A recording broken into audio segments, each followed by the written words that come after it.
Thursday in Parliament, I think we witnessed a watershed moment in our history.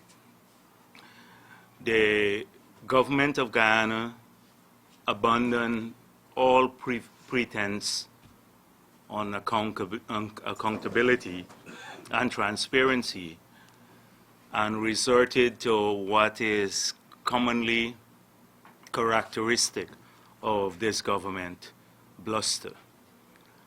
Today, I do not want us, because the news cycle is overloaded in the recent time, and I do not want us to miss the significance of what took place in the National Assembly last Thursday. As you're aware, there have been many charges in the past by the then opposition, APNU, that the People's Progressive Party and its members and the government that it headed was corrupt. It was an entire plank, almost the major plank, the primary plank on which it ran its campaign for the 2015 elections. It promised an accountable government. It promised commissions of inquiry, promised investigations, and it promised total transparency in the conduct of its affairs. One would have thought that the opportunity presented last Thursday by the People's Progressive Party when it tabled a motion to make public for the past 10 years the tax declarations of members of Parliament, that this accountable, transparent government would grab at such an opportunity, will embrace it, and will, as the motion called for, urgently table legislation to give effect to that measure. At the beginning of the presentations on the other side, after the motion was tabled and spoken to by Bishop Edgehill from our side, I had the impression that the government would have supported the motion, because I heard a presentation from the Prime Minister saying that the motion is deficient in that it leaves out one person, the Bharrat Jagdeo, given that former presidents or presidents in office since the time of Forbes Burnham do not have to pay taxes, and they did not have to make declarations to the GRA. Therefore, Bharrat Jagdeo will be exempt. And that is why this motion was brought forward, because it gave Bharrat Jagdeo a loophole. And that what would have been the preferable thing was to have not just this motion, the tax declarations made public, but also the submissions to the Integrity Commission made public too. And that would not exempt Bharrat Jagdeo. So having heard that and some other presentations of a similar nature, we decided in the People's Progressive Party to amend our motion, which had called only for the tax declarations for the past 10 years to be made public. We amended the motion to include declarations to the Integrity Commission for the past 10 years, too. And we further amended the motion to urge the government to take urgent legal criminal action against those who have not complied with the act. Now, we thought the government would embrace this, given the huge talk about throwing people in jail and accountability and everything else. And given that the Prime Minister had urged this declaration of our statements to the Integrity Commission. To our surprise, but it is not surprising to the nation, I think, they voted against it. And the reasons given, I'll go through those in a moment.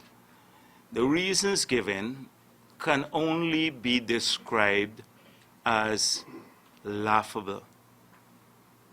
The first reason is that people across Guyana, all Guyanese citizens,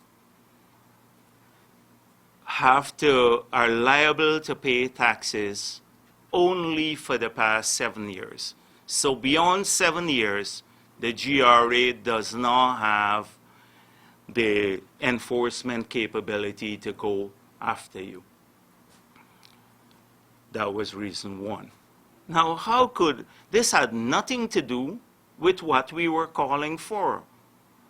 One would have assumed if you were submitting your declarations to GRA, you would have had available 10 years, the 10 past years of submission.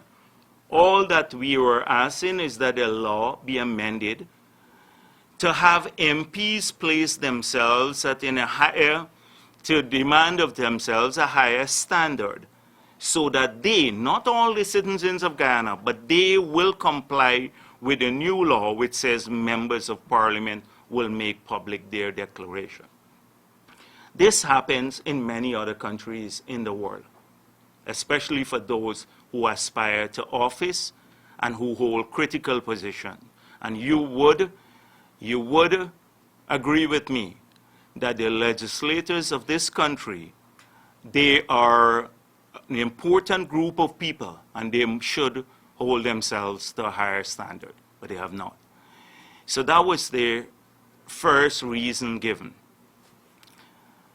Then the second reason given was that we do not really need this at this time. So apart from it being illegal, we do not need this at this time, because Minister Trotman has a motion that will amend our motion, the motion that was finally passed, amending our motion, calling on members of the National Assembly to submit their taxes to the GRA, to pay their taxes, and to submit their statements to the Integrity Commission from somewhere in mid-2016. Now, this is purely nonsensical. You don't need to call on members of the National Assembly to pay their taxes. That's required, first of all, by our laws. And secondly, the law about Integrity Commission, the requirement with huge penalties that for non-submission, has been in place since 2000. So here is it that the APNU legislators are saying that the people of this country must comply with laws on the book, but they will choose when they want to comply with laws relating to integrity. That is, they will start in June 2016. Forget that the law has been on our books and been complied with by many of our members since the year 2000. The year 2000. Then we had the pantomime and the comedy of the Prime Minister waving his bank book in the Parliament and saying, look how many bank books I have, as though that will prove a point. How do we know that what's in the bank book has been declared to the GRA and to the Integrity Commission? It was all for optics and the show, as he's so prone to, or so inclined to do often. And then he said to me, and the Speaker asked whether that took place in Parliament, and he said to me, I've paid $500,000 in taxes. So this is our Prime Minister.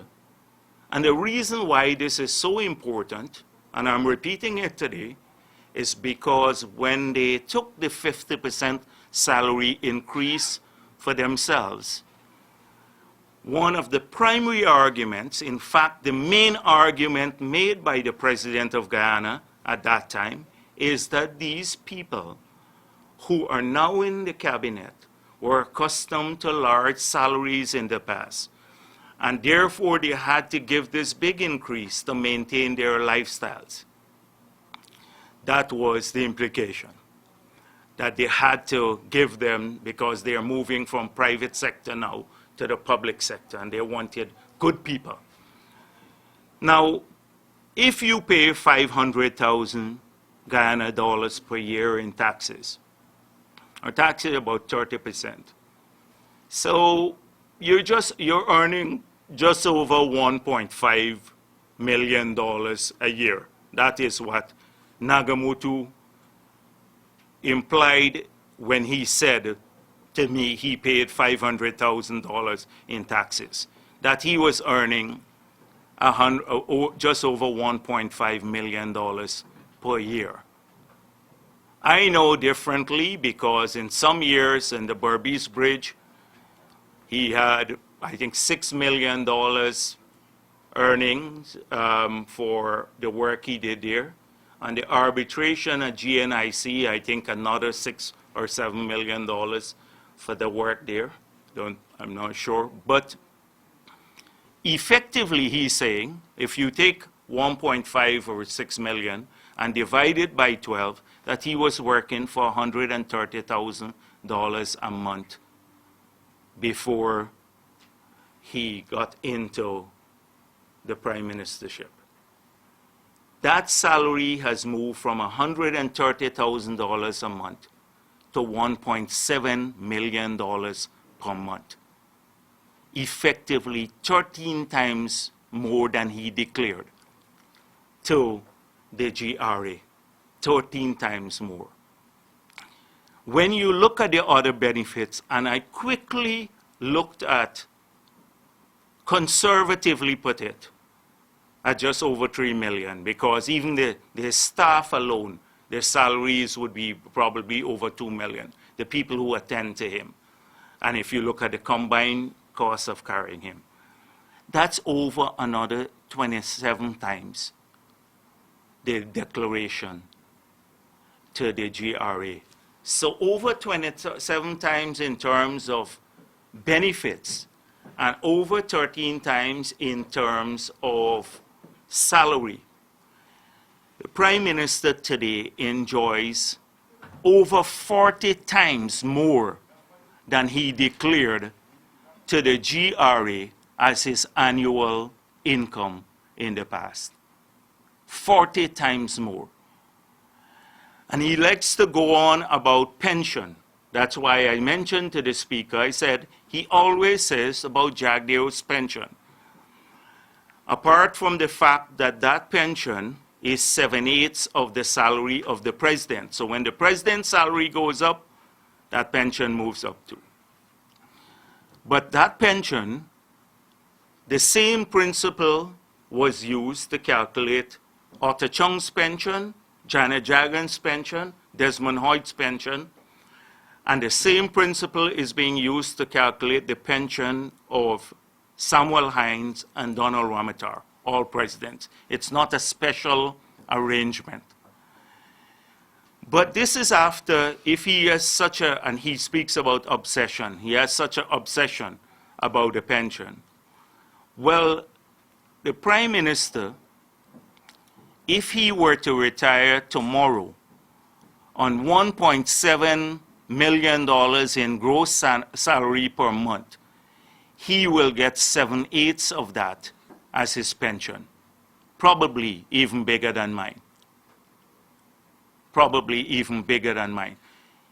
And this is retroactive to June of 2015, after he'd been in office for just 1 month, or just about 6 weeks. He was never head of state, never head of government, never had the responsibility of running this country. Has a portfolio that is a diminished one.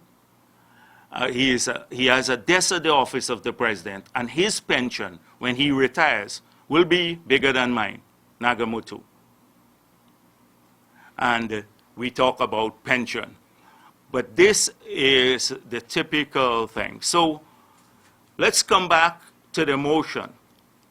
This government, having voted against a motion, because if you say the PPP is corrupt, one would think you would want the nation to see their declarations for the past 10 years to the GRA and their wealth that they have accumulated and their declarations to the Integrity Commission for the past 10 years, and the entire country would have seen it.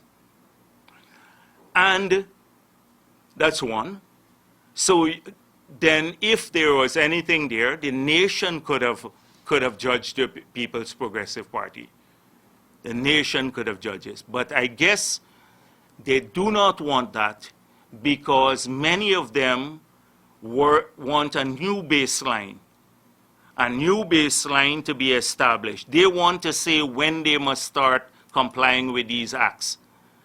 And I don't want to speculate too much, but I have my suspicions as to why. But I know that many of them are worried because non-submission, and they have not submitted for many years their statements, carry jail term too. And that many of them could be charged either by the state or privately, by private criminal action. And it's easy to prove for submission. It's either you submitted or you didn't submit.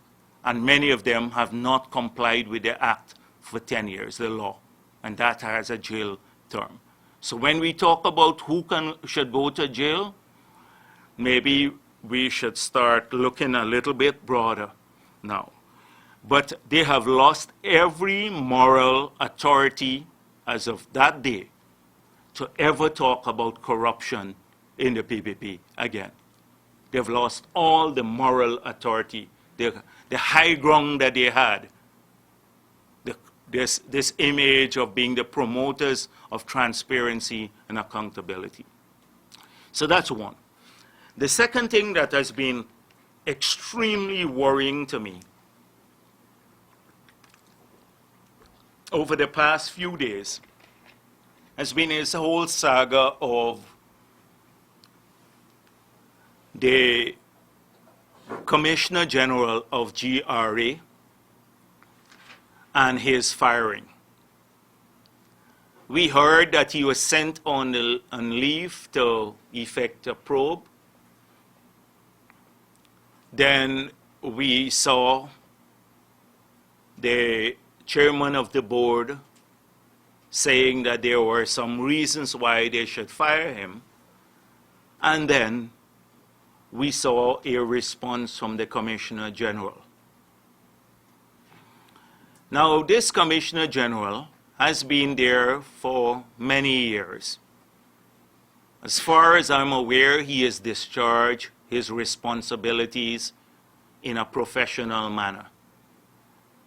You've never heard about any opposition member in the many years under the PPP, or it's a rare thing to hear about an opposition member complaining about being targeted for their taxes or anything of that sort.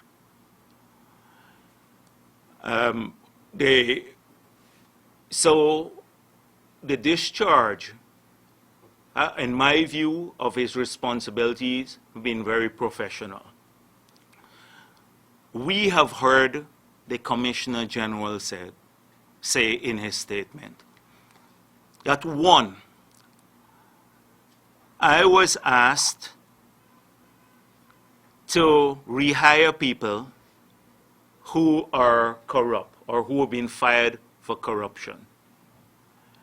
Has the media corps in Guyana asked the Minister of Finance or the chairman of the board of GRA or the acting Commissioner General who, if they have rehired anyone who was fired in the past, and has the media corps investigated where any of those people have been fired for corruption? I am aware of a few people who were recommended to be terminated by the Auditor General who have since returned to GRA. But our media corps seems not to have any interest in that. And here is this pure government, the transparent government, getting away with what I think is murder. And it's easy to verify whether the Commissioner General is telling the truth. It's easy. Ask the people involved, and then you can ask him. He said, I have been asked to settle tax matters that will cost billions of dollars. Now, it's clear the Commissioner General has the sole authority to settle tax matters. The Minister of Finance, the Ministry of the Presidency, none of them can tell him how to settle a tax matter.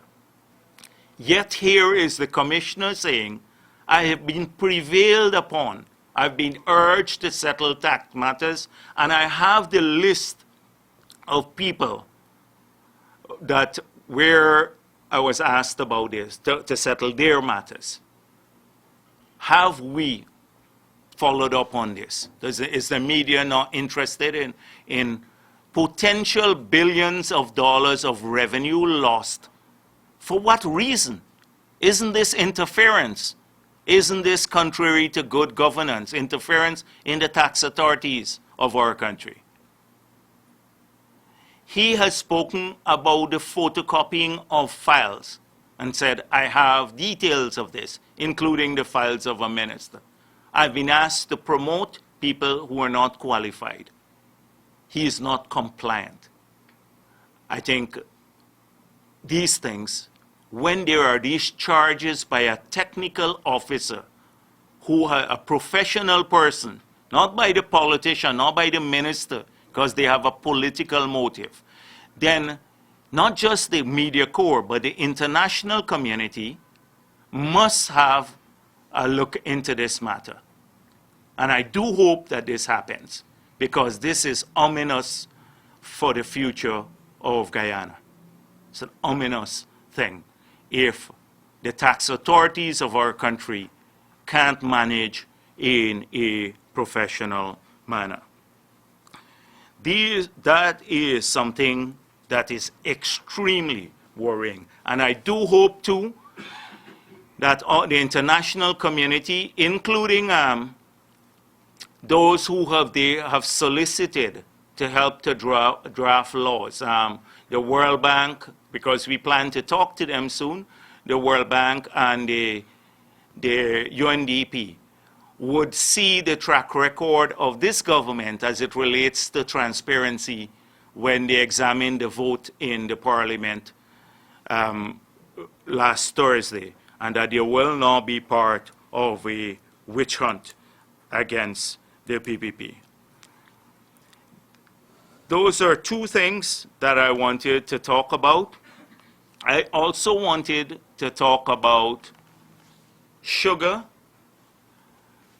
and the many positions, the confusing positions around sugar. Because the government has gone into overdrive in its propaganda campaign to justify the closure of the Wales estate. So let us start by what the government itself has said about the closure of whales. We have had many statements, and you can trace those on the campaign, where they said sugar estates will not close, that they will not close the factories or any part of sugar. They've said that clearly. They made a pledge to support sugar on the campaign trail. They made a pledge to pay the workers a 20% increase in wages and salaries. All of that was part of the campaign. And every person in Guyana knows this to be a fact. We also know it to be a fact that they said, we cannot take any action on sugar. We're in a holding mode until the Commission of Inquiry has completed its work. A holding mode to determine whether we can pay wages and salaries, whether we will pay wages and salaries, a holding mode as to the future of the industry. That was a fact too, and now everyone knows this. So it was, as you know, not recommended. Last week we dealt with that. Extensively, the Commission of Inquiry debated sugar and the closure of any factory, and they concluded, 8 of the 10 members concluded that there should be no closure. So what have we heard since? Now, recently, Gau and Nasi were invited to go to a discussion with Gaisuko on the Wales estate closure. This was after the public announcement was made, 2 or 3 days after the announcement was made. When they showed up, they didn't even have the courtesy of sending the chief executive officer or the chairman of the board to meet with the unions. They sent some staff from the human resources, one board member who said he is somewhere around human resources issues, and the staff of the industrial relation department to meet with them. This is a callous way that you treat the 2 unions, not even the CEO or the chairman of the board to talk to them. So they were told there that the decision was made by the board recently. That was, the management told them that the decision was made by the board. Note this carefully. The Minister of Agriculture had said that this decision was part of Gaisuko's budget and part of its action plan for 2015. For 2015. And therefore it was made before the COI, the Commission of Inquiry. Well, if this was true, they had planned to close Wales, and what the minister said was true, that it's part of the action plan. There are 2 questions we must ask ourselves. Why is it up to 3 weeks ago they were tilling the land at Wales for planting cane? If this was part of the action plan for 2015 and made before the COI, why were they tilling lands there to plant? And why did they rehabilitate the drainage system? Why did they fix the cokers? So that's one. So that points to that basically, if that was true, then there's a lot of incompetence. And secondly, if they knew this was so, that they were the part of the action plan to close Wales, and that was made before the COI, 2 of the members of Gaisuko, the chairman of the board, Mr. Clive Thomas, and Errol Hanuman, who is the CEO acting, are members of the Commission of the Inquiry. Why did they not tell the Commission of Inquiry, we have taken a decision to close whales and have the COI, the members of the COI, debate this issue for several hours, and 8 of its members said, we don't support closure. They debated the issue whether this was so. Why did they not tell them that the government had already? So clearly something is wrong here. Something is wrong. And the government is in a big mode. I heard a PR recovery mode. I heard the decision was made one evening, and a telephone call was made to Nagamoto. He was on his pleasure trip in New York, and he agreed to it on his pleasure trip when he was overseas. And that is how it came out so precipitously, so suddenly, so contrary to all that was told to us about the COI report being debated in Parliament, etc. The decision was made in a small circle. And so this tells a story of itself. No matter what they do. Now the president has said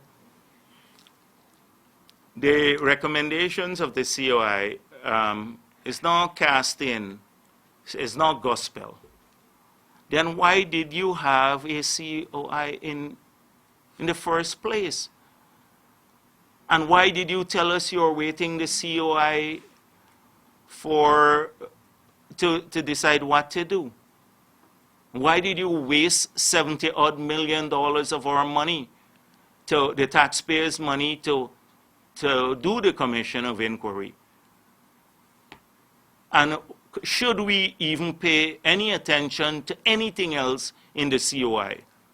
Any of the other recommendations or any of the numbers, because they're not gospel too. It is just a bad decision. And so the government has now been peddling several things. Government and its surrogates and the Ministry of Propaganda. The one is that the PPP closed LBI and Diamond. So that's one thing. 2, we spent all the money on Skeldon, and therefore there was no money remaining for Wales. And 3, we are duplicitous because we did not support the bauxite industry. This country did not support bauxite the same way it supports sugar.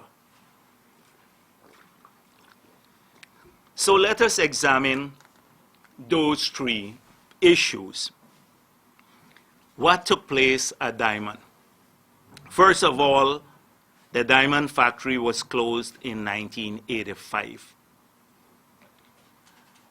The cultivation remained open, and we were moving cane from Diamond using the waterways from 85 to take them to LBI sometimes and more, using the waterway.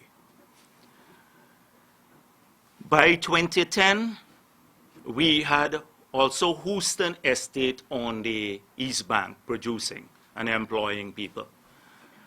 By 2010, Houston Estate had gone out of production. They had diversified into cattle rearing. And you had about 300 workers working in the cane cultivation in Diamond. We set up a committee that was chaired by Mr. Ragurai, who was a board member and an agriculture specialist. In Gaisuko, many years, he headed an estate. Gau and Nasi were part of this committee. I'm telling you this because it's a difference in approach. They visited many of the locations. They look at the field data. They had a debate, etc. It was found that moving the cane from so far caused some of the cane content, the sugar content in the cane, to have problems. There were 300 workers at that time. So we offered the workers alternative employment elsewhere. The workers said, many of them said, they preferred to be severed because the collective bargaining agreement, I think it was that said that if you have to go beyond 10 miles from where they were working, that they could ask for severance. They didn't want to be transferred. That was the key argument. I went to meet the workers. I recall meeting the workers together. I'm telling you this because it's about approaches. We didn't just issue a statement out of the blue. We included the unions in the initial process, and then we listened to the workers. The workers said, we should be severed. If you want to rehire us, we will go back and seek employment anew, but we want our severance first.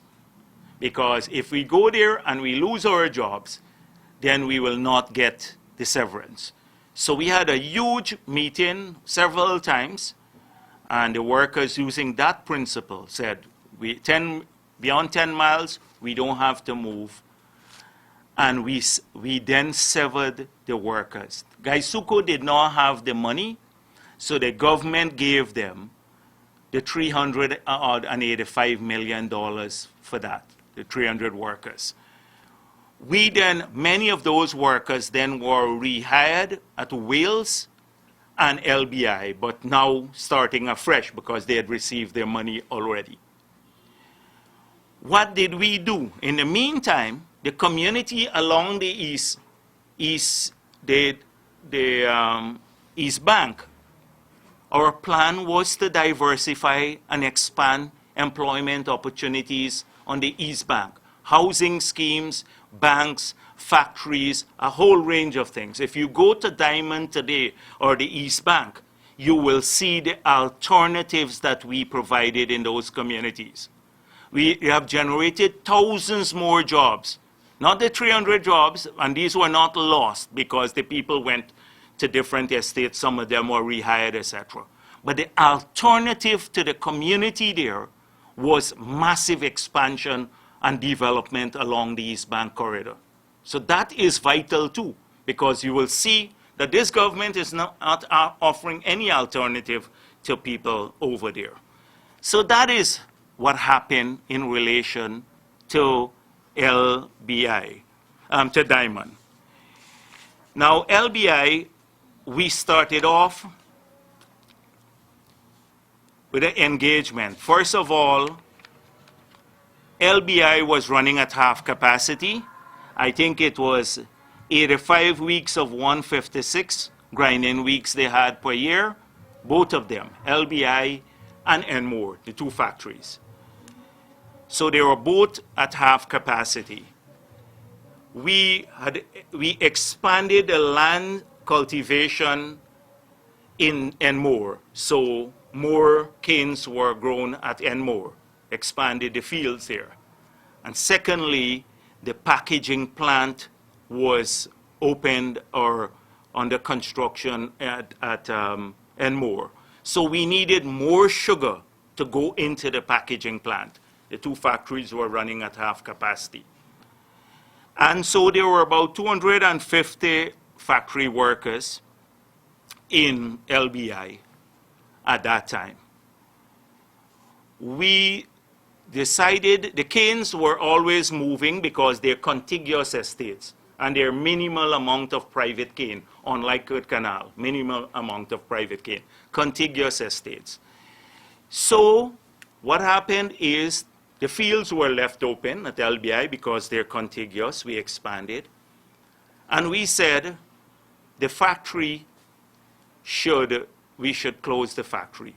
But since they're close by, all the workers, there was a committee set up again with Gau and Nasi, and every single worker was interviewed. and made an offer. They were offered to go to work at Enmore.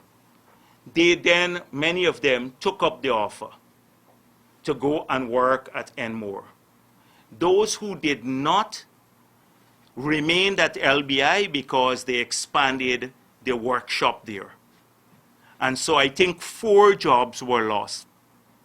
4 jobs were lost in LBI because of the closure of LBI. 4 jobs were lost because people went to work at Enmore in the factory, some of the factory workers, and some stayed in the workshop at LBI. But the key thing was we interviewed every single worker. Now that is our experience with these 2 matters. So I've heard a lot of talk about how, oh, they have no moral authority. We do have moral authority. We approach workers with respect. We included their unions long before, not after the fact. They're part of the process. So that is very important. Now, how has this country treated bauxite? Now you see that it was only the last maybe 6 years or so that sugar needed the subsidy from the state. Sugar had been a net contributor to the budget for a very long period, net contributor to the budget. So a few years, the last few years, and particularly, as we said before, because the European Union price was cut. But what will be, how did we treat bauxite, this country? Because the same people who were saying that sugar demands too much from our budget now and we can't sustain it, they acted very differently when it was the bauxite industry. So if you look at our Minister of Foreign Affairs, he had given an affidavit to when we had the arbitration proceedings with Green Mining Company, because the government had issued in June 1992, I think $29 million of bonds to Green Mining, and they had gone to they had claimed that it was expropriation, and we were in arbitration because of that. So this was done prior to us getting into office. So we defended the case, and he gave a statement there. The $30 million that we assumed in debts in the Treasury at that time, $30 million. That is equivalent, if we look at today's, leaving out the interest we pay, which is another $18 million. If we look at that money invested, the future value of that money spent in 1992, what it would be worth today, you discount it by 8%, you use 8% interest rate rather, it would be about $170 million in today's terms. But if you look at paragraph 12 of his affidavit, he said that between 1982 to 1990, the government of Guyana injected $220 million into the bauxite company. Now, $220 million in the 80s, if you again use a compound interest rate of 8%, say return, that is equivalent in today's term of $1.5 billion. It's equivalent to $1.5 billion of assistance. At that time, our gross domestic product in 1990, even the $30 million of debt that was assumed by the government, our gross domestic product was less than $300 million. It was about 10% of our GDP. Just the assumption of green mining debt, forget the 220 million US we put in. The $30 million is equivalent to 10% of our gross domestic product. We can take the entire long-term debt of Gaisuco off the book. And we went through that last week. I showed how some of the debt, the government benefited from it, not Gaisuco. We can take the entire long-term debt of Gaisuco's book, and it will not be equivalent to 10% of gross domestic product. I know maybe these numbers, maybe at some other point, I'm hoping that the Prime Minister doesn't get his hands on these numbers, because with him, they can be magical. They can turn into magic. As he said, the production at Skeldon in their hands became magical, their defunct factory. So I just want to establish that at some point in time, we gave the bauxite industry a huge share of our economy in a long period to keep it alive. Secondly, in the past 10 years alone, we have put in electricity subsidy in the bauxite industry, $25 billion. Electricity subsidy for the communities in the last 10 years. And we are quibbling about helping Gaisuco. 10 years alone, the past 10 years, $25 billion. I'm not even calculating the full period, because this has always been but 10 years. And when we got into office, they're talking about privatization. There was a World Bank project to privatize Lin Mine, the bauxite company. And there was an Australian company called Minproc that had won the contract to prepare the company for privatization. You would see the assistance we gave throughout that period. We found that the World Bank project there. We found the World Bank project there. To privatize the industry. And when it was eventually privatized, I have some pictures now. I led a team from the Ministry of Finance. We spent several days in the community from Kwakwani to Linden prior to this. We did an area development plan, which is comprehensive, how we're going to diversify the industry. We applied for and got an EU grant of 12 million euros, which is under the program, the Linden Economic Advancement Project, that had loan components, making small loans to small businesses, an incubator for business, spinning off some of the activities that Lin Mine had into small businesses, infrastructure like into West Watuka to open up more lands for agriculture purposes. All of those things were part of our economic diversification plan that we did before the privatization. We also came back and we put in the budget. That was the only region that had a special tax incentive, that if you were to invest in Region 10, you will get tax write-offs beyond what you could get by investing in other parts of the country. This is how we approached it, in a very humane manner, talking to people on the street side, in the markets, working in Victory Valley and Wisman, all these places on projects. I remember, because I did, this was personal, many of us, the staff of finance, etc. We didn't spring it on people. We opened a call center there. That call center that we opened, that was shut down under this government, 80-something persons lost their jobs. 80-something persons lost their job, was part of our diversification activities too. So that is one. And then when the Berbice River, I remember Aroma Mining Company, when Alcoa decided to walk away. The company was 50-50 and was managed by them.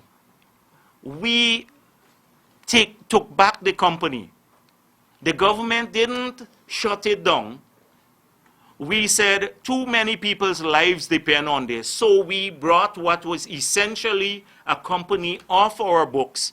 We brought it back into the fold of the government because we were concerned about workers there when Alcoa decided to walk away. And I recall at that time the PNC and Mr. Lincoln Lewis and the others who have been writing, saying to the people, don't merge Bormine with AMC. That because we had black gold in the ground, the bauxite. And when the people decided to walk away, they went quiet. And we took it back and worked with it. And then 2 years or so, 2002 I think it was, when Bormine lost its contract and the workers requested the merger, I went on the ground personally in Everton with the workers, and we sat together and worked to save the industry, and then we got Rusal to invest over $100 million, and thousands of jobs have been saved because of how we approached that. Very, very different, and all of them went quiet, the PNC and Lincoln Lewis and the unions, when the workers requested. In fact, the workers chased some of them away because they were saying, no, don't merge, that this is black gold. And so I'm telling you all of this to say we have approached these issues in a humane way. We have always worked with people, not spring things on them. The last point, so those were two issues about how we treated bauxite and diamond and LBI. The third one is about Skeldon itself. We have seen the numbers from the COI. Let me tell you, we have had, under the Sugar Sector Support Program from the EU, 111 million euros disbursed to Guyana. If there wasn't any sugar, there wouldn't have been that. We used a substantial part of that, and it was very pleasing to hear one of the former commissioner, the head of the European Union delegation said, we moved from project support to budget support because only in mature countries that have strong financial systems do we move to budget support. That was under the EU. They moved to budget support. We use a lot of that money, the 111 million euros. That's billions of dollars, closer to 30-something billion dollars, Guyana dollars, to support poverty-related activities. In a net sense, if we had given all of that to the sugar industry and we had taken out the loan that is on Gaisuko book for the power purchase plant, the power generating plant where they supply electricity for the national grid, you will have probably seen different dynamics in the numbers. So all of this is a red herring. We supported Skeldon. Skeldon is working, and it had some problems. It is important for the future of the industry, and we can support keep whales too. We can do it.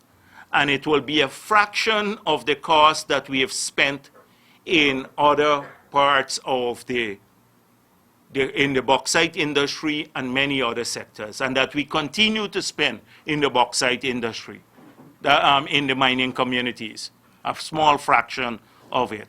And by the way, we have saved over $200 million US in lower fuel prices. From 2014 to 2015, our budget for the cost of importing fuel has gone down by over 200 million US dollars, over 40 billion Guyana dollars we have saved. And had we not had that saving, you probably see the exchange rate tanking by now. But that's a huge saving there to the country.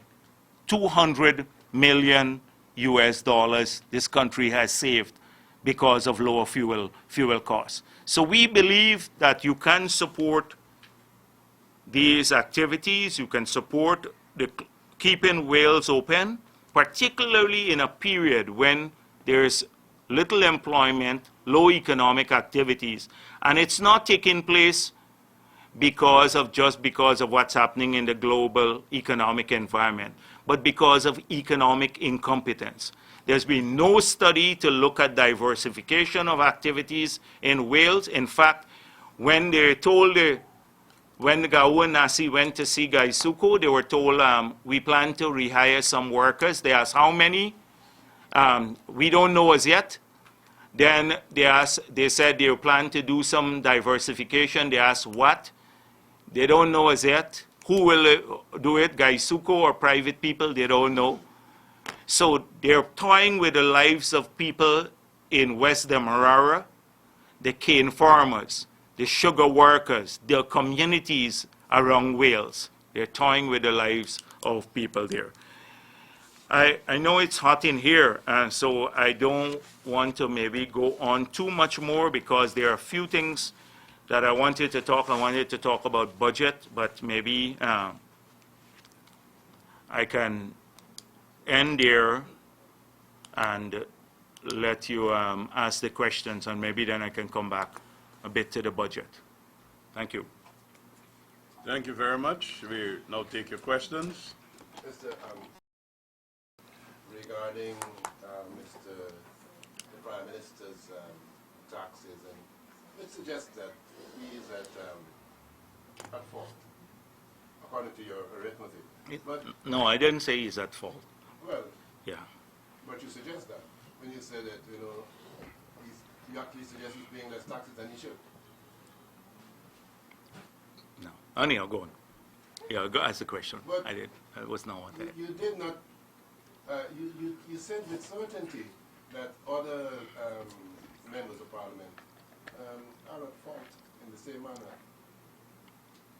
Is that the question? Yeah, you Okay. said that. Okay. Well, that suggests that it gives credence to the idea that you have had complete information on the taxes of parliamentarians. Did you or did you not receive any information from GRA regarding the taxes of government? Yeah. If you check my budget presentation, not the budget, in Parliament, I have never on a single occasion mentioned the specific information of any member of Parliament. What I'm suggesting is that maybe they have things to hide. That is why they voted against making public the declaration. That if the president of our country says that they were earning these large sums as private citizens, then we have a duty, or they have a duty to prove, and they can prove this in this way, that they actually were earning large sums of money, and therefore the justification was a valid one.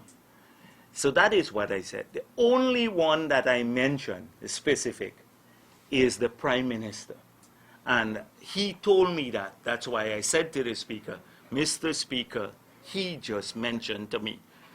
So if you check my entire presentation, it has nothing to do with the specifics of anyone.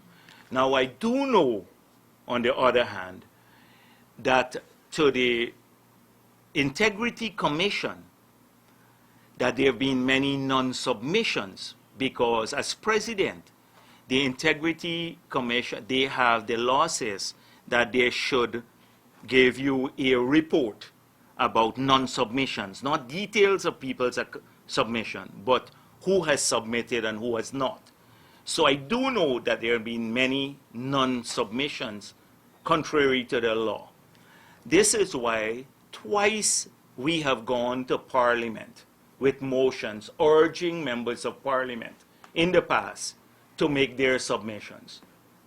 That is why we went to Parliament urging them. So I do know that, but I don't know any specifics about people's tax income. The only one that I used was the Prime Minister because he told me this. So that was the issue. I don't. Categorically. No. Categorically, I do not. And if you check my presentation carefully and you find anything there, I'm prepared to apologize to you and to the nation if that is so. I never implied that I knew anything. Regarding Wales Estate. No, let me move on. And, yes, sure. Yeah. Next question? Yes. Mr. Jagdeo, don't you feel that Mr. Sattar has some level of responsibility to discuss, and he said in his last statement that he would be disclosing the names of persons and some other situations that he had to do. Instead of putting the responsibility on the government and on the media, doesn't Mr. Sattar have first the responsibility, since he's the one making the claims, to showcase those issues and put them in the public sphere? Yeah, sure. I saw a very interesting situation in Trinidad and Tobago, where the governor of the central bank was fired for disclosing specifics as to who purchased foreign currency. So I think it is illegal to disclose specifics. It's not illegal to if you have had pressure. So, but I think, first of all, you need to get a baseline. You need to ask the chairman of the board. It's a simple question. Was there anyone rehired who had been terminated in the past? If so, who? All right? That's a simple question. The chairman of the board. And then also ask Mr. Sattar too. You should ask him to deal with the specifics, with the facts. But it's a very worrying thing. I see another hand. Yes, Mr. Jagdeo, to what extent are you concerned, or do you take into consideration that should government go out to the workers at Wales, reach out to them and try to convince them that the closure of the estate is a good thing, that this can backfire on your party at the upcoming local government elections? This is a free country. I don't think that the PPP has bound the, or the hands and feet of the government and put a barricade on the approaching Wales for them to go into the community and talk to people. I believe that they should go. I believe they should go. But to say they're not going, somehow it would affect our support. That is not leading to, that is just hiding from the real issues. They should go and tell people why they have disregarded their own Commission of Inquiry report when they assembled this team of specialists and paid them $72 million or more to put together this report and then disregard it. And they should explain some of the inconsistencies. I don't want to go back to those issues. Why can't they go? It's not like the PPP is holding back anyone or anything like that. Should they convince them that closure is a good thing? I'm asking whether you're not concerned that this will backfire on the PPP and the local government. Listen, people are free in this country to make up their minds. They can listen to arguments. We underestimate ordinary people. So I'm now worried about support for local government. I'm worried about the cane farmers who employ hundreds of people, who have been supplying $800 million of cane to the factory in 2014, who will, and now it would be impossible for them to transport their cane to IFLOT because they don't have a waterway. The cane will deteriorate, the cost of production will go up.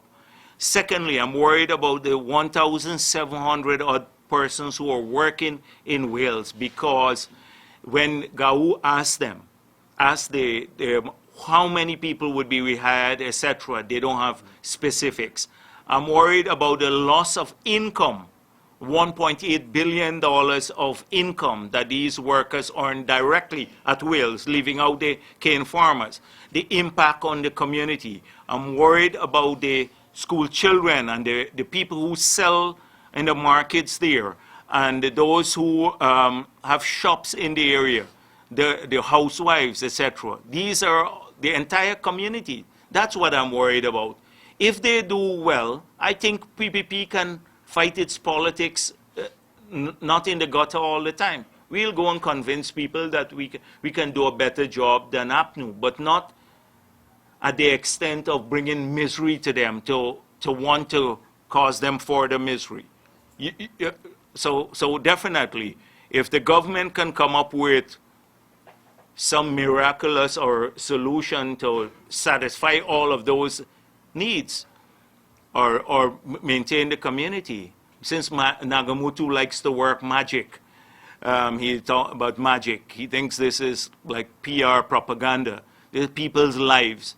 Then the government, by all means, should be going out to meet the workers, but with answers too, not to just go. And I heard there was an outreach. Will the Wales sugar estate crisis be used as a political campaign element in the upcoming local government elections by your party? A lot of these issues are constituency based. Constituency based. So there is a group of people in that area, AP, who will be, I'm sure that they'll be raising it on the campaign trail in Wales.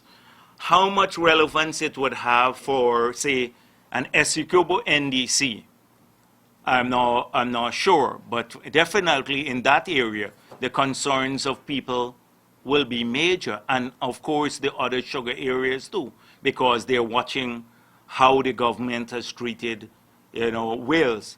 And so there are a great deal of unease, not just at Wales, but across the sugar belt, about the callous nature of the government and its departure from commitments that it made, and the repudiation of its own report, and about the way the heavy-handed way it has gone about addressing this issue.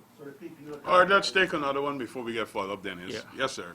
Sir Handel on HGP Nightly News. I remember at your last press conference, you did talking about lending, not in that direct regard your words, but about lending help to the government in terms of finding a solution to what's happening at Wales. Would the opposition approach the government saying, well, look, make the approach, make the first step, since this involves people's livelihood and so forth? Would you make that first step? I saw Mr. Harman, who is in the office of the president, and I think he's in charge of the office of the president. So I said to him in Parliament that this approach will cause a lot of hardships to people.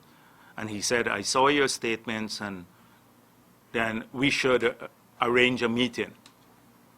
So that was what I did. I talked to him in Parliament about it, and he said they should arrange a meeting. Definitely, we will be part of engaging the government if they're genuinely interested. That is my concern. If it's not for show, if it's not for optics, like the Economic Services Committee of Parliament is meeting today, and suddenly there's a rush to discuss the COI report. But how valuable is that discussion now that they have already, are they coming back to the table with an open mind, Or are they saying, we have decided on this matter, this is come hell or high water, we're going ahead with this? That is very important for me to know, too, before I engage in any discussion, because I'm not wasting our time sitting down and providing a fig leaf for the government. All right. Yes? Yeah, my question is, what is your response to the government who would have revealed or announced that CLM was actually overpriced? Yeah, but I don't know about reveal. How do you reveal in a tender? A public tender went out. There were two bidders. The Bauxite team, and at that time, Errol Hanuman was part of the Bauxite team. They were part of the evaluation of the bids. The bids were not evaluated by the cabinet. They were evaluated by a team comprising members of the Bauxite group. They made the recommendations to the cabinet. How do you, in a competitive environment, determine that it's overpriced? We talk about the punt dumper. The punt dumper, Bauxite was the project manager for the Skelton factory. We seem to have Mr. Hanuman, until now, I think, at that time he was a member of the Bauxite team. Although he was CEO, he was a member of the Bauxite team. They were the project managers. They, I think, designed the punt dumper. The punt dumper didn't come from China, it came from the US. We've had one of the biggest problems with the punt dumper. We chose the best. The Bauxite was considered to be the best in the industry. The previous government brought them back. That's why we hired them to oversee the Skelton factory. We didn't pick up a member of the cabinet to say, you will be the project manager, or a member, even a Guyanese. We hired an international group to oversee the project. And they were part of the evaluation of the bid. But this government, in the true Nagamutu style, reveals things every week. It reveals. Next question. We give for first timers, and then we can go to repeat. Maybe if we could move away from sugar for a little bit.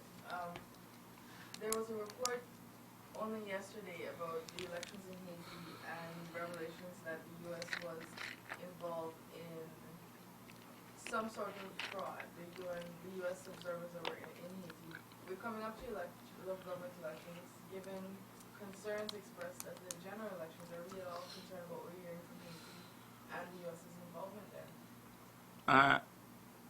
I don't know. I don't know about these reports, and I don't want to blame any country. My view about the 2015 elections is that, and I've stated this many times before, is that some of the diplomatic observers, and I'm not sure that even their countries know about this, some of the diplomatic observers violated the United Nations protocol on observing elections. When they declared the elections as free and fair, on the Wednesday after the elections, long before the declaration, the verification activity at the regional level, the declaration at the regional level, the request for recount, and the final declaration. The counting process and the declaration process are part of they're part of the election process. And so when they did that, they violated a significant, important principle. Very, very important principle. That is my view. And we have to examine in the future the role of all observers, that they must all subscribe to the United Nations protocol.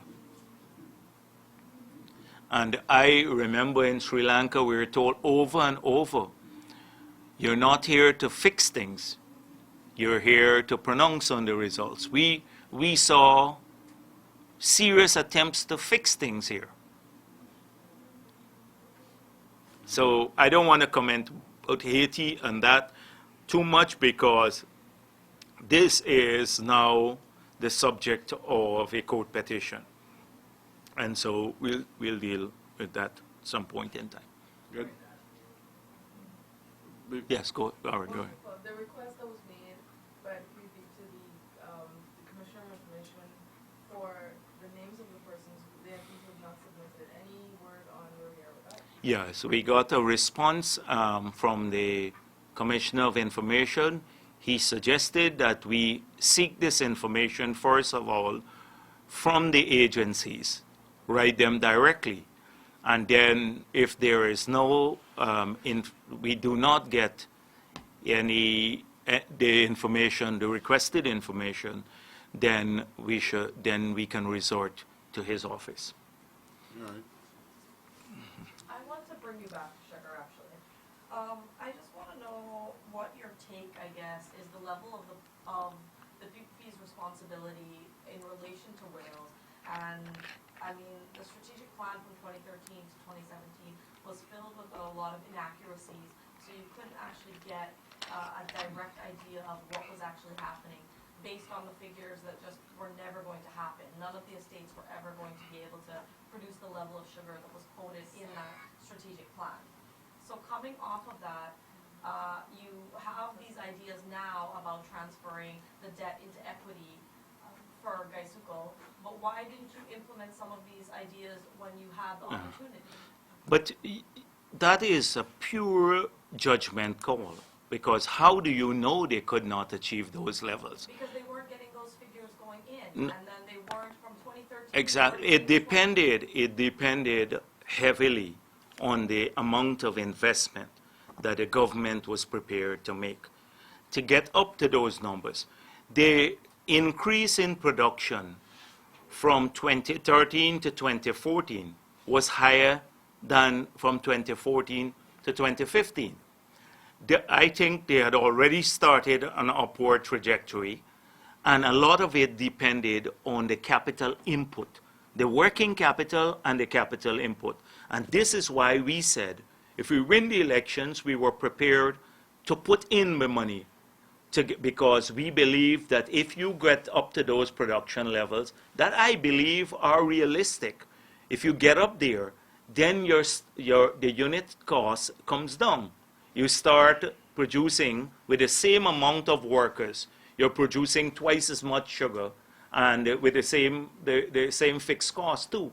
So it was essential that we get the production up. Increased productivity is vital. And that's why last week when I spoke, I showed that in 1990, with 16,000 employees, we produced just over half more than what we are producing in 2015. Just about half, with the same 16,000 workers, to show productivity has grown. It's key. That's key. But it is about these things. But the reality is that we have had issues. If you're saying that we didn't choose the right management, okay, that the people to head, the two persons that the government has now were there throughout the entire decline in the production. They were there from the beginning of the decline up to almost 2013. That's one. So then the reality of the price cut has not been factored in. So a lot of things could happen, but we had to deal with these issues. One thing you would have not found the PPP doing is closing whales. That is categorical. But you would have had to have already constitute into the development of that 2013 to 2017 strategic plan. You would have already had to know that in 2017 that you was going to change this directive. You would have already seen the decline in sugar prices on the world market. You are coming with ideas now that you're not in government, that you could have simply started the implementation while you had the opportunity to do so. But and- you have absolutely very little familiarity with the evolution of these plans. If you look at how many plans were produced in the past, you will see that every 2 years the strategic plans are done. It's like a strategic outlook and the annual budget. And so you have to keep adjusting these things to the reality of the present. They keep adjusting. It's not cast in stone. The strategic plan that was presented in 2014 to the members of the National Assembly, of course, if you assess it today, it will be different because you have to adjust to what took place between then and now. But the debts were clear. The long-term debts were not accumulated recently. The $60 billion of long-term debt were always in the book. They knew that. So to say now that, oh, we've just found the industry with all of this debt, they were part of loans that were taken since maybe 10 years ago. So they were part of the strategic plan that they saw. They spent 2 days in the Economic Services Committee going through those figures to claim that suddenly they know. Now, do we have problems with these industries? Yes, we do have problems. It's all tons of problems. But the reality is that they go beyond profitability. And that's what I'm trying to get over. The profitability. What about the people in the surrounding areas? What about the people in the surrounding areas? Why, if we are thinking only profitability, why did we not close Linden immediately when it went into decline?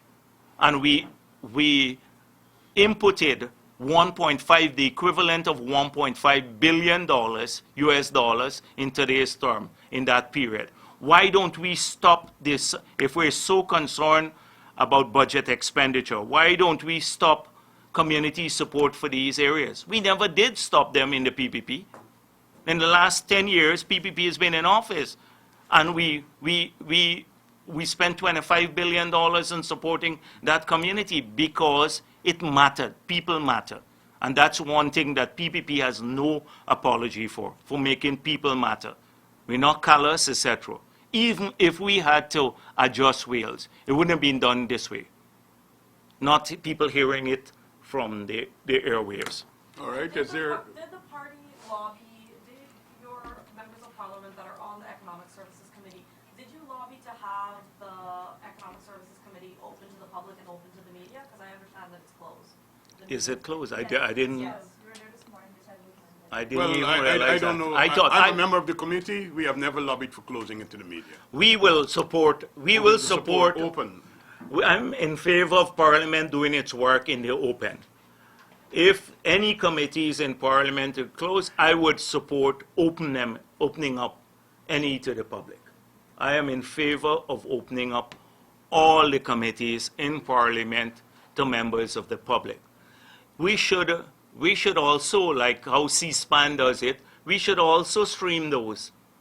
Not just the main on meetings on when we meet at the full assembly, but we should stream those. I'm in favor of that. In fact, we should look at it if we can put a motion. Maybe we should put. But I think the standing orders provide for the media to be present. Only on special circumstances they would meet in private. Oh, really? But we should not even have those special circumstances because the economic affairs of this country are people's business too. I don't have a problem with it being debated in the public. Mr. Jagdeo, if we can get, Yeah. If we have anyone else before, and then we come back to you. Any other new issues? Then we can. Well, we take this last one. or if we can have a quick. You were with a new issue. You didn't ask the question yet. Let's get yours. Ariana Gordon, Guyana, Wonderful. Mr. Jagdeo, your budget expectations. Good. All right. Okay. Let me go through. I'm sure you saw. Sure you saw this letter that we wrote the Minister of Finance on the 26th of November 2015. I had asked the General Secretary to make it public. And so we said for us to prepare for the presentation of the budget or the consultation, we would like to receive the following documents. We wanted the Commission of Inquiry report on Gaisuku at that time, November 26. We want the 5 years public sector investment program because it's a rolling program. We wanted the latest Bank of Guyana report, the stats bulletin. We would like to see the submissions by the 10 administrative regions. We wanted the IMF Article 4 consultation report. That's the latest one. And we wanted to get an actual income expenditure revenue statement for the period up to 20 November, when the letter went on, the actual and the forecast for the rest of the year. We also asked the government, since it has been a year, almost a year in office, that we'd like to receive copies of its sector strategies for rice, sugar, ICT, mining, tourism, health, education, housing, crime, and the forestry sector. We wanted to get their take on how they're approaching these issues, because we've always had sector strategies in these areas. We also said we would like to discuss with him, those were background information that we requested. The 9-point plan that was submitted by the MP who speaks for agriculture on our behalf, Mr. Siraj. I had asked him to write the Minister of Agriculture proposing a 9-point plan that could save the industry, we believe.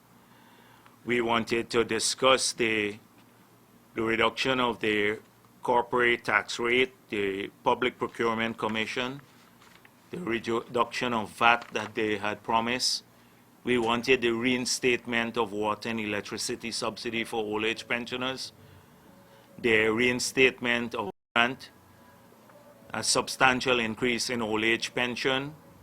We wanted to discuss a reduction on royalty rates, lease fee for mining, etc., apart from some other issues. These were part of our agenda item. So we have not received anything from the Minister of Finance. When you go, but this is a serious matter. A budget is about looking at the dynamics, the global dynamics, the national situation, and trying to ensure that you use what is happening globally in your best interest and to mitigate against negative trends at a global level to ensure continued growth, prosperity, etc. So it was hard, it's hard without these things it was hard to participate in a formal meeting with the Minister of Finance. It doesn't make sense because a budget is about numbers. You have to know what the fiscal room is so that we can then suggest various things. So from what we have heard, that one, the minister may talk about electricity. Let me make it clear. Let me tell you some of the expectations. We don't want the reduction in electricity rates and fuel rates to be part of a budget measure. That cannot be a budget measure. That's ongoing. So the huge savings that the country has seen, the $200 million that we have saved between 2014 and 2015 as a country by importing cheaper fuel, we want to see the benefits passed on in an ongoing way, not to wait at a once-in-a-year event around the budget. Because if that becomes the reality, then when there are needs for adjustments downwards, people would start expecting that that should only happen at budget time. Let me tell you what this has done. The non-reduction of the price at the pump has led to a huge windfall for the oil companies, including the private oil companies, at the expense of ordinary citizens of this country. They have raked in billions of dollars in profits. The oil companies. The mere fact that we have not adjusted the prices at the pump, although the acquisition cost is lower. We always use guile to ensure that the market would follow guile by lowering the price, and so bringing the benefits to large masses of people rather than just the oil companies. So I would urge you to look this year at the profitability of the oil companies, and you will see the massive amounts of money that is there. The electricity prices should have tumbled by now, significantly, because when your oil is now $20-something a barrel, and it was $115 a barrel in the past, then really, and oil is the biggest component of cost for generating electricity, then the prices should have come down significantly. What we are doing, we are filling the coffers of GPL, and the consumers of this country, the people, ordinary people, as well as the businesses, they have no stimulus. This could have been a big stimulus for the economy, because if you allow more money to go into people's pockets, they tend to have more disposable income. They would spend more, because they, especially at the lower levels, their propensity to consume and to spend is higher than at the level of the oil companies. And so that would have happened. And secondly, if we had allowed the prices to be adjusted, both electricity and fuel prices, we would have given a big stimulus to our business community, those who use fuel, the miners, the manufacturers, etc. But we have not. We talk about stimulus, but we have missed a huge opportunity because we're looking at just raking in revenue and helping out a few companies, big companies, oil companies. That's the first point. But we do not want it to be a budget measure, because this should be an ongoing adjustment. It should have been announced in the past. It could be announced in the budget day, but it should not be considered a once a year type of thing, because oil prices move up and down throughout the year, and we must have flexibility.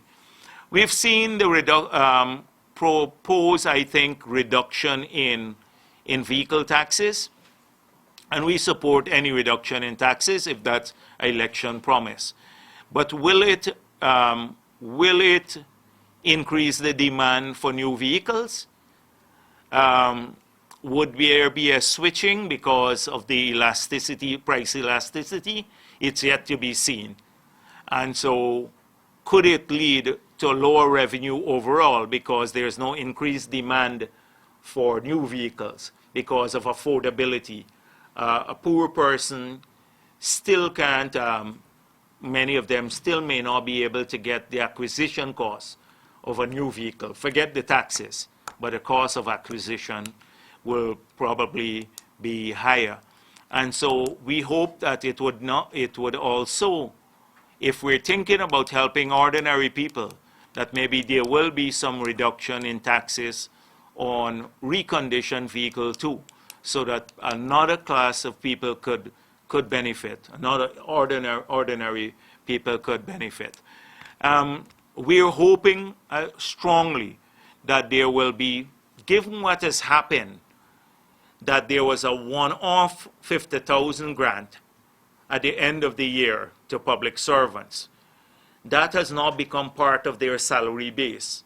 And given that the increase they got was only retroactive to July last year, that there should be a substantial increase in wages and salaries to offset that, because the 50,000 has not become part of the base.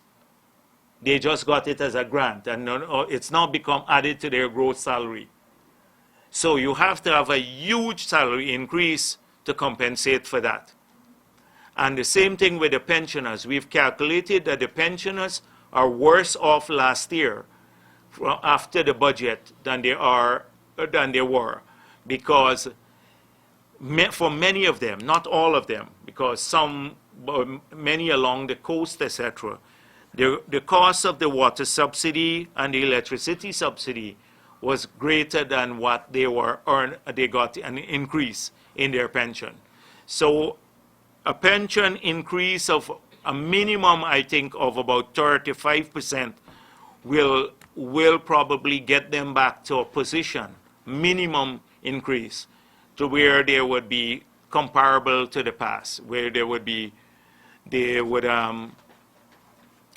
have lost benefits, a minimum increase in that. So we're expecting a substantial increase there too. We expect that there will be significant support for the productive sectors of our economy. That measures would be announced on mining sector to help the mining sector. Measures will be announced to help the rice industry. Measures will be announced to help sugar, the other sectors, and all the other sectors of the economy, agriculture, services, etc.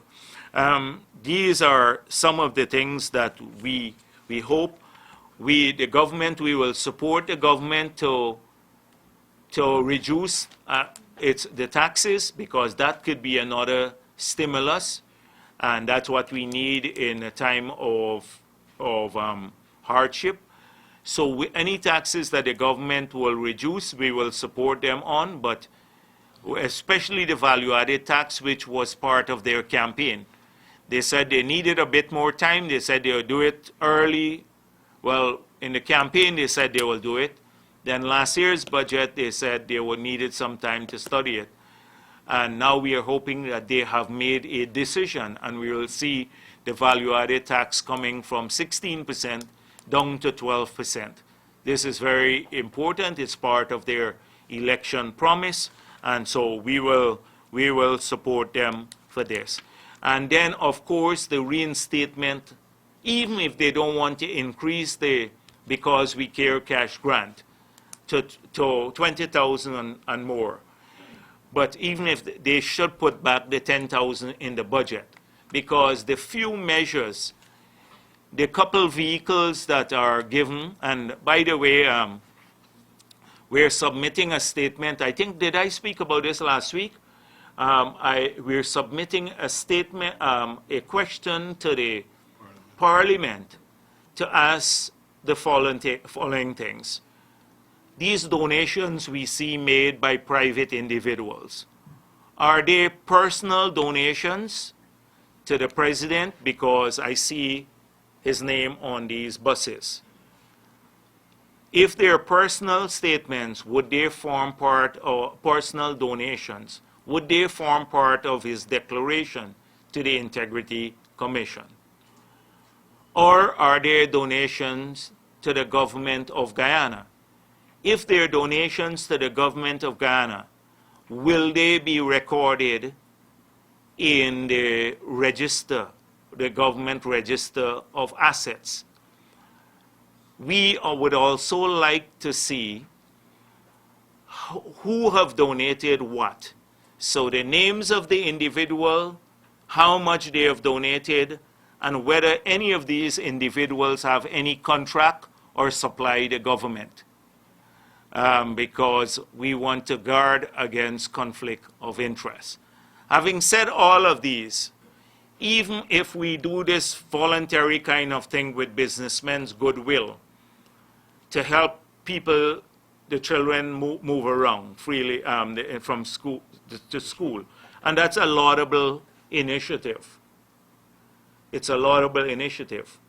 But should it not have, how can you take a few businessmen, get a few boats and bicycles and buses and put them around the country, and then take away $1.67 billion from the families that they had to help them with transportation. Is it not hypocritical? Is it not just a show? It's a political initiative.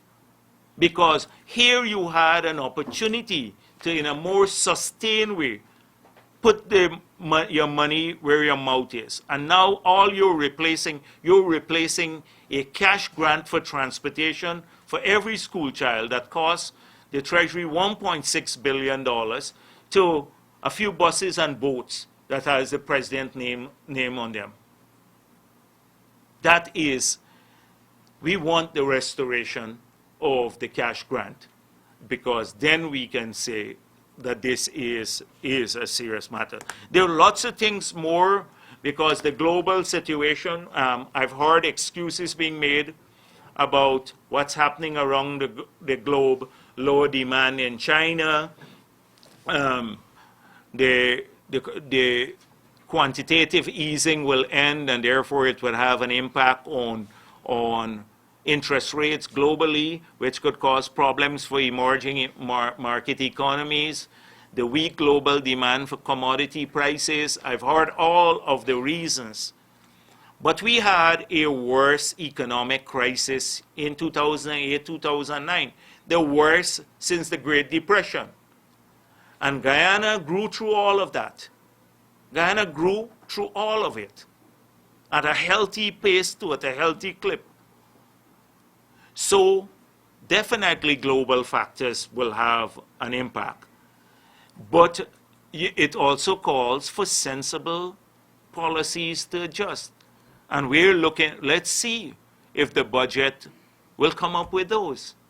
Let us see if the budget will come up with the policies that we need to put in place now to ensure that we mitigate against this impact. I've pointed out already that they cannot use Trinidad and Suriname, those countries, as examples. We have saved $200 million, $40 billion from low oil import. This is a lucky government. I would be happy to be running the economy at this time.